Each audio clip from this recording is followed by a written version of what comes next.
আসসালামু আলাইকুম প্রিয় দশম শ্রেণীর শিক্ষার্থীরা, তোমাদের সবাইকে স্বাগত জানাচ্ছি আজকের অনলাইন ক্লাসে। তোমাদের সাথে আছি আমি তানজিনা শহীদুল্লাহ, বাংলা বিষয়ের প্রভাষক, Saint Mary's girls high school and college. প্রিয় শিক্ষার্থীরা, আমরা গত যে ক্লাসটি করেছি সেটা ছিল বাংলা দ্বিতীয় পত্রের সমাসের এই ক্লাসটা আমরা শুধু গত ক্লাস না, বেশ কয়েকটি ক্লাস করেছি এবং গত ক্লাসের মাধ্যমে আমরা সমাসটা শেষ করতে পেরেছি। তো সমাসের পরে আমাদের যে অধ্যায়ে রয়েছে, অধ্যায় না ঠিক পরিচ্ছেদ রয়েছে, সেটা হচ্ছে উপসর্গ। এখন দেখো, উপসর্গ নিয়ে আমি বারবার তোমাদের এই কথাটা বলি, রিপিট করি যে আমরা নবম শ্রেণীতে পড়েছি। নবম শ্রেণীতে আমাদের সবগুলো পরিচ্ছেদের একটা ধারণা হয়েছে, আর দশম শ্রেণীতে আমরা সেটা রিভিশন চালাচ্ছি। তো উপসর্গ থেকে আমাদের যে আলোচনার বিষয় মূলত দুইটা, একটা হলো প্রথমত উপসর্গ কি, উপসর্গ মানে কি বা কাকে বলে, আর দুই নম্বর যেটা সেটা হয় উপসর্গের প্রকারভেদ।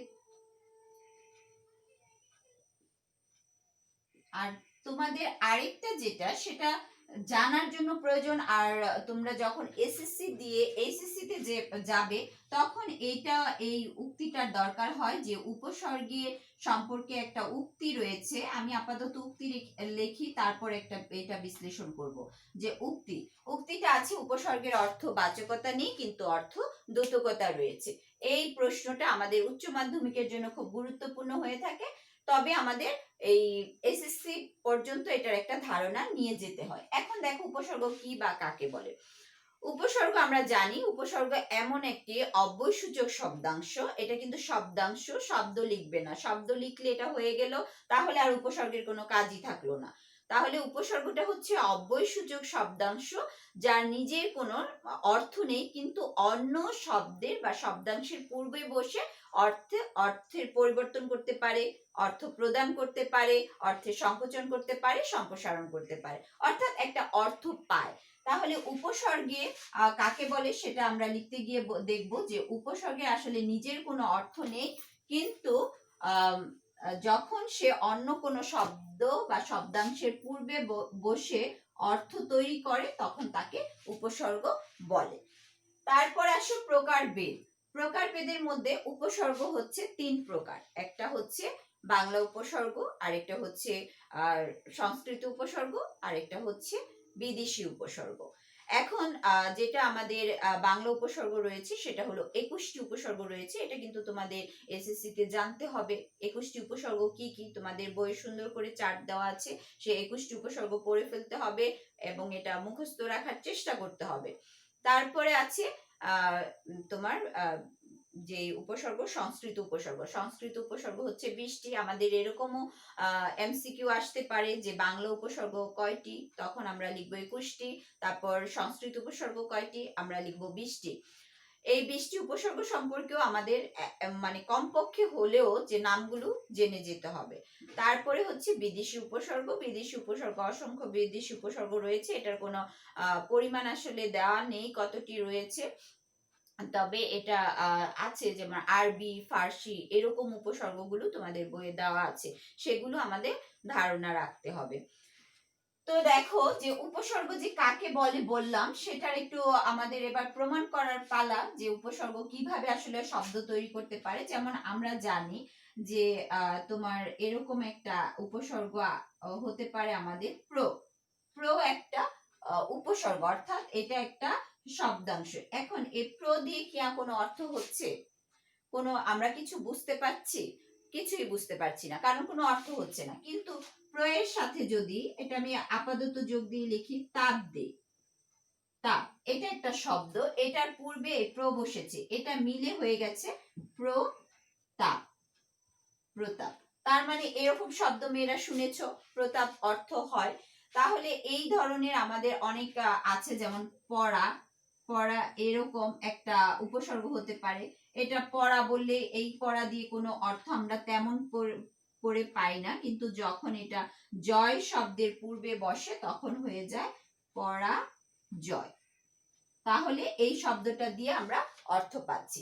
এরকম আমাদের উপসর্গের কাজই হচ্ছে শব্দের অর্থ দান করা, তারপর নতুন শব্দ তৈরি করা। যেমন প্র কোনো শব্দের মধ্যে পড়ে না, কিন্তু তাপ একটা শব্দ, তাপের পূর্বে যখন আবার প্র বসে প্রতাপ হয়েছে, আরেকটা শব্দ তৈরি করেছে, তাহলে নতুন একটা শব্দ তৈরি করে থাকে। উপসর্গ এই ধরনের কাজগুলো করে থাকে, এটাই হচ্ছে উপসর্গ।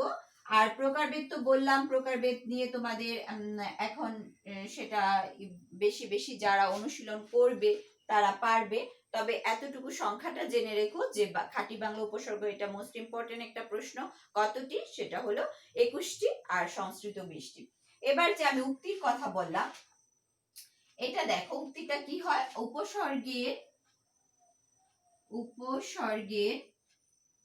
অর্থবাচকতা নেই,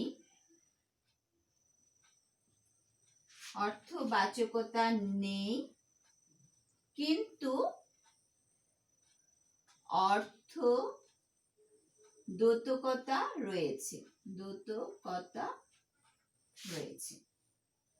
এরকম একটা উক্তি দেখবে মেয়েরা তোমাদের বইয়ে আছে। এখন উপসর্গের অর্থবাচকতা নেই কিন্তু অর্থ দ্যোতকতা রয়েছে, এই উক্তিটি আমাদেরকে, যখন আমরা এই উক্তিটি বিশ্লেষণ করব তখন আমাদেরকে উপসর্গের বৈশিষ্ট্য জানতে হবে। তাহলে উপসর্গের বৈশিষ্ট্য জানলে আমরা এই উক্তিটি পারবো, আর এই উক্তিটি বিশ্লেষণ করতে পারলে আমরা উপসর্গের বৈশিষ্ট্য নির্ণয় করতে পারবো। তো এখন দেখো যে আসলে এই উক্তিটি বিশ্লেষণ করার জন্য আমাকে উপসর্গের বৈশিষ্ট্যগুলো ধারণা রাখতে হবে। সেটা হলো 5টা উপসর্গের বৈশিষ্ট্য রয়েছে। 5টা উপসর্গের বৈশিষ্ট্যের মধ্যে প্রথম যে বৈশিষ্ট্য রয়েছে সেটা হলো উপসর্গ নতুন নতুন শব্দ তৈরি করে। প্রথম বৈশিষ্ট্য হচ্ছে উপসর্গের বৈশিষ্ট্য নতুন শব্দ, অর্থবোধক শব্দ সৃষ্টি করে, নতুন অর্থবোধক শব্দ সৃষ্টি করে, অর্থবোধক শব্দ তৈরি করে বা সৃষ্টি করে, যেভাবে লিখো হবে। এখন দেখো এটা আমি একটা বৈশিষ্ট্য লিখছি আর সেটার উদাহরণ দিয়ে দেই যে নতুন অর্থবোধক শব্দ তৈরি করে, যেমন কি উপসর্গের কাজ কি, যেটা আমি বললাম। যেমন ছায়া একটা শব্দ আছে, ছায়া, এর সাথে যদি আমরা প্র উপসর্গটা দিয়ে দেই তাহলে হয় প্রচ্ছায়া। তার মানে এই যে দেখো ছায়া একটা শব্দ, এটা কিন্তু একটা শব্দ আছে, তাহলে প্র উপসর্গ বসে প্রচ্ছায়া নতুন আরেকটা শব্দ তৈরি করলো, এই প্রচ্ছায়াটা হলো নতুন শব্দ। তাহলে উপসর্গের 1 নাম্বার বৈশিষ্ট্য প্রমাণিত হলো। 2 নাম্বারটা হলো উপসর্গের অর্থের পূর্ণতা দান করে, অর্থের পূর্ণতা দান করে। এখন এটা কিভাবে অর্থের পূর্ণতা দান করে? যেমন পুষ্টি, আমরা একটা শব্দ বলি, যেমন এই শব্দটা আছে, যেমন দিয়ে লিখি, আমরা বলে থাকি যেমন পুষ্টি, পুষ্টি কিন্তু একটা শব্দ রয়েছে। এখন পুষ্টি থেকে আমরা যখন বলি পরিপুষ্টি,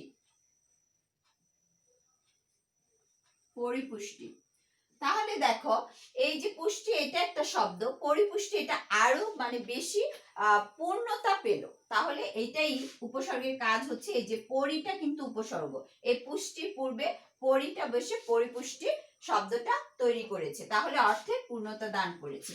তারপর 3 নাম্বার বৈশিষ্ট্য হলো অর্থের সংকোচন করে,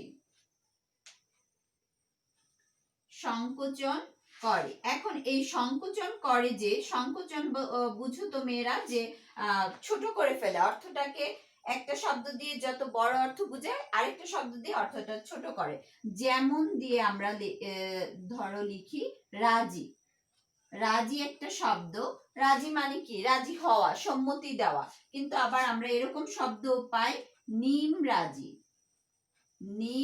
রাজি, এখন নিমরাজি দিয়ে, এই যে নিম এটা একটা উপসর্গ, রাজির পূর্বে নিমরাজি বসে, নিমরাজি শব্দটার অর্থ হচ্ছে কম, যে মানে যার ধরো কোনো একটা কাজে সম্মতিটা কম রয়েছে, তাহলে সেটা নিমরাজি, মানে অর্থটাকে ছোট করলো। রাজি মানে বড় অর্থে, সে তার পুরোটা সম্মতি রয়েছে, নিমরাজি মানে তার অল্প সম্মতি রয়েছে। এভাবে অর্থের সংকোচন করে। 4 নাম্বার হলো অর্থের সম্প্রসারণ করে। যেভাবে অর্থ ছোট করতে পারে, উপসর্গ কি করতে পারে? অর্থের সম্প্রসারণ করতে পারে, সম্প্রসারণ করে। এখন কি করে? যেমন এটা আমরা বলতে পারি তাপ। তাপ বুঝতেই পারছো একটা উষ্ণতা বোঝায়, কিন্তু যখন আমরা বলি পরিতাপ,